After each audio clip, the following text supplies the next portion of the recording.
अस्सलाम वालेकुम स्टूडेंट्स, कैसे हैं आप लोग। अभी हमने पैरा 7 पे बात की थी थोड़ी सी, अब हम पैरा 7 से आगे बढ़ते हैं और ये वाला एरिया भी कैफ 1 के तो सिलेबस से बाहर है, लेकिन जस्ट फॉर नॉलेज पर्पस मैंने कहा आप लोगों से शेयर भी करूं।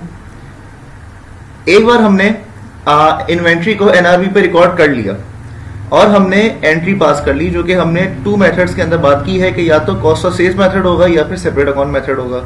दोनों के अंदर हमने इन्वेंट्री को क्रेडिट कर दिया, या तो कॉस्ट ऑफ सेल्स को डिवाइड किया या हमने किसी सेपरेट अकाउंट को या किसी एक्सपेंस को डिवाइड कर दिया। ठीक है, इस वाले एक्सपेंस से ग्रॉस प्रॉफिट को हिट नहीं मिली, इस वाले से ग्रॉस प्रॉफिट को हिट मिली, ये हम बात कर चुके हैं। चलें, एक बार हमने बुक कर लिया, ठीक है, लेकिन क्या हुआ कि बाद में हमें लगा कि हाँ यार वो सर्कमस्टांसेस जो कि उस वक्त एग्जिस्ट कर रहे थे कि जिसकी वजह से हमने इन्वेंट्री की एनआरवी चेक की, वो सर्कमस्टांसेस अब नहीं एग्जिस्ट करते, तो हमने एक न्यू असेसमेंट किया। When a new assessment is made of NRV, ये बता रहा है कि आपको असेसमेंट करना है। A new assessment is made of NRV in each subsequent period. ठीक है, when the circumstances that previously caused inventories to be written down below cost no longer exist, और when there is, या तो circumstances exist ही नहीं कर रहे, और when there is clear evidence of an increase in net realizable value because of changed economic condition, या तो हमारे पास clear evidence है ऐसा कि economic conditions वगैरह change हो चुकी हैं कि जिसकी वजह से अब हमारी NRV जो है वो cost से कम नहीं है। The amount of written down is reversed। अब ये होगा कि हमने जितने से इन्वेंट्री को राइट डाउन किया है उसको रिवर्स करेंगे, but the reversal is limited to the amount of original written down, so that the new carrying amount is lower of cost और NRV, lower of cost and the revised NRV. This occur, for example, when an item of inventory is carried at NRV because its selling price has declined, is still on hand in subsequent period and its selling price has increased. थोड़ा सा देखते हैं।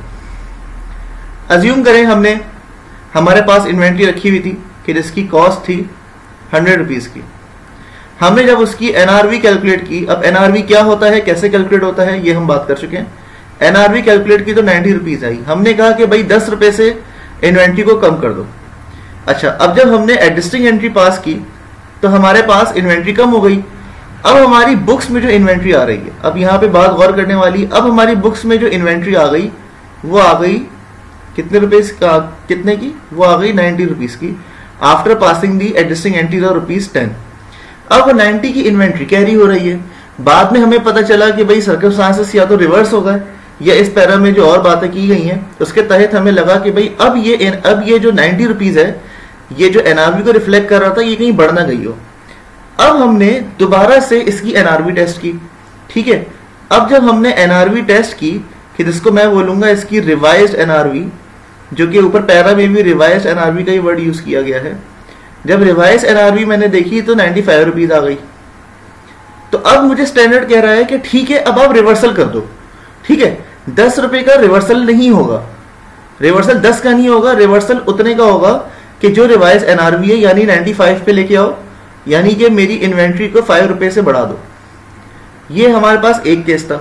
दूसरा case क्या हुआ कि जब मैंने रिवाइज्ड एनआरवी निकाली तो रिवाइज्ड एनआरवी मेरे पास आ गई 105 रुपए की। इस केस में स्टैंडर्ड बोल रहा है कि अब आप 15 रुपए से एडजस्टमेंट नहीं करने बैठो, इन्वेंट्री को 15 रुपए से नहीं बढ़ाओगे, आप इन्वेंट्री को बढ़ाओगे सिर्फ और सिर्फ 10 रुपए से, ताकि ये पहुंच जाए अपनी ओरिजिनल कॉस्ट तक। ठीक है, ये देखें, the reversal is limited to the amount of original cost, original written down. Originally हमने राइट डाउन 10 किया था, तो रिवर्सल भी मैक्सिमम 10 तक जाएगा, इससे ऊपर नहीं जाएगा।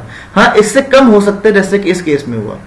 ठीक है, ये इस पैरा का बेसिक मकसद था और ये इंपॉर्टेंट टॉपिक है रिवर्सल का, ये आप लोग देखिएगा। अच्छा जी, इसके बाद हम थोड़ा आगे बढ़ते हैं और कुछ छोटे मोटे और कॉन्सेप्ट्स उस पर भी हम बात कर लेते हैं जी। Para number 31 of IS2, estimates of NRV also take into consideration the purpose for which inventory is held।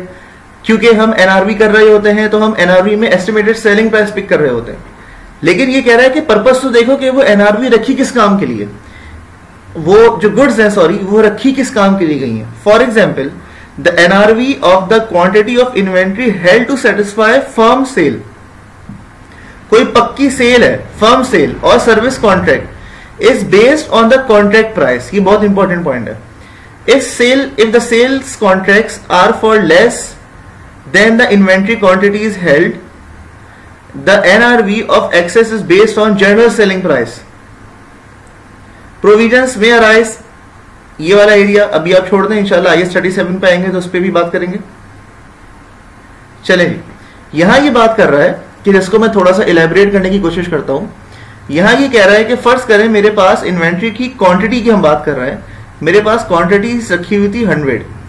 अच्छा, जब मैं एस्टिमेटेड सेलिंग प्राइस कैलकुलेट करने गया तो मुझे किसी ने बताया कि इन 100 में से जो 50 क्वांटिटी है, जो 50 यूनिट्स हैं, उसका फर्म सेल एग्रीमेंट यानी कंफर्म सेल एग्रीमेंट हुआ है और ये हमें एक पर्टिकुलर प्राइस से बेचनी है। तो अब ये स्टैंडर्ड हमें कह रहा है कि अब इसकी एस्टिमेटेड सेलिंग प्राइस जो है वो जर्नल नहीं होगी, वो उस एग्रीमेंट की पिक करेंगे, क्योंकि ये तो गुड्स अब उस एग्रीमेंट के तहत बिकनी है हर हाल के अंदर। तो हमारी एस्टिमेटेड सेलिंग प्राइस का वर्ड रिप्लेस होके आ जाएगा कि फर्म कॉन्ट्रैक्ट की जो प्राइस है वो, ठीक है। ये 50 रुपए की बात हो रही है। ये फर्म वाला जो वर्ड यूज हो रहा है ये उन क्वांटिटीज के लिए यूज हो रहा है कि जिसका एग्रीमेंट हो गया। अब मेरे पास रिमेनिंग 50 जो बचे, अब रिमेनिंग 50 के लिए मैं जनरल सेलिंग प्राइस लूंगा, क्योंकि उसका कोई भी एग्रीमेंट नहीं है। तो फ्यूचर में वो कितने का बिकना है तो मुझे एस्टिमेट ही करना पड़ेगा, एस्टिमेटेड सेलिंग प्राइस ही निकालनी पड़ेगी। मेरे पास कोई कॉन्ट्रैक्ट प्राइस नहीं है, उसकी कोई पहले से तयशुदा प्राइस नहीं है। तो ये एनआरवी की एस्टिमेटेड सेलिंग प्राइस को कैलकुलेट करने का तरीका है कि एस्टिमेटेड सेलिंग प्राइस उन गुड्स की के जो ऑलरेडी फर्म सेल हो चुके हैं, तो हम एस्टिमेट लेने के बजाय हम उसकी कॉन्ट्रैक्ट प्राइस पिक करेंगे। जबकि वो गुड्स के जो कॉन्ट्रैक्ट में किसी नहीं फॉल कर रहे, कि जो ऐसे ही हमारे वेयर हाउस में पड़े हैं कि फ्यूचर में शायद बिक जाए, उसके लिए हम जर्नल सेलिंग प्राइस लेंगे। ये था IAS 2 का पैरा नंबर 31। अच्छा जी, पैरा नंबर 34 जो है बेसिकली वो कोई इतनी खास बात नहीं कर रहा, ये सारे कंसेप्ट हम देख चुके हैं और एंट्रीज पे भी हमने बात कर ली है कि जो 2 मेथड मैंने बताए थे, कॉस्ट ऑफ सेल्स मेथड है और सेपरेट अकाउंट मेथड है। पैरा नंबर 34 भी एक बार हम पढ़ लेते हैं।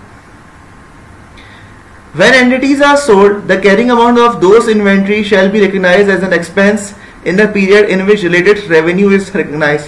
जब हम सेल करेंगे तो हम उसका एक्सपेंस रिकॉर्ड कर लेंगे, यानी कि हम cost of sales period cost of sales book कर लेंगे। The amount of any write down of inventory to NRV value and all losses of inventory shall be recognized as an expense in the period in which loss occur. जो भी NRV हमने record कर लिए, ये उसकी बात हो रही है कि फर्ज करें कि हमने गुड्स ऑलरेडी एनआरवी पे रिकॉर्ड कर दिए कि जो कम है।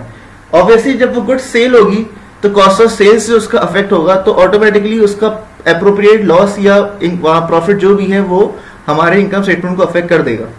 The amount of any reversal of any right down of inventory arising from increase, अच्छा रिवर्सल की हम बात कर चुके हैं, सही है।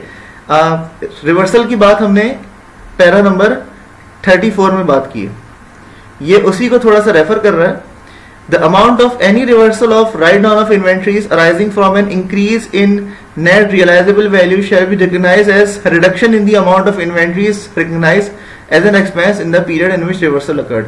ये बिल्कुल सिंपल बात है, इस पे हम बात कर चुके हैं। और जो एनआरवी का टॉपिक था वो मेरी तरफ से इस वक्त कंप्लीट हो चुका है, और नेक्स्ट वीडियो जो होगी उसमें हम बात करेंगे कि हमारे पास वैल्यूएशन मेथड कौन कौन से होते हैं। इन्वेंट्री की वैल्यूएशन मेथड, वैल्यूएशन मेथड क्या होता है, इसका पूरा प्रोसीजर होता है, वो हम डिटेल में नेक्स्ट वीडियो में बात करेंगे। लेकिन मैंने कहा कि आपको बेसिक थोड़े से नामों से आगाह कर दूं। एक तो इसमें फीफो मेथड होता है, एक लीफो मेथड होता है कि जो फॉलो नहीं होता, एक वेटेड एवरेज मेथड होता है, और मैं देख लूंगा कि इसके अलावा टेक्स्ट बुक्स में और कोई मेथड लिखा है या नहीं लिखा, क्योंकि प्रैक्टिकली तो बेसिकली या तो फीफो मेथड फॉलो होता है या फिर वेटेड एवरेज फॉलो होता है, लीफो नहीं होता है। सो कुछ लोग लीफो बोलते हैं, कुछ लोग लाइफो बोलते हैं, ठीक है जी। तो इंशाल्लाह नेक्स्ट वीडियो में जो है वो हम डिटेल में वैल्यूएशन मेथड पे बात करेंगे, और वैल्यूएशन मेथड इंपॉर्टेंट है, पेपर में ये टेस्ट भी होता है। चलें, तब तक के लिए अपना ख्याल रखें। इंशाल्लाह नेक्स्ट वीडियो में हम दोबारा मिलते हैं वैल्यूएशन मेथड के साथ। तब तक के लिए अल्लाह हाफिज।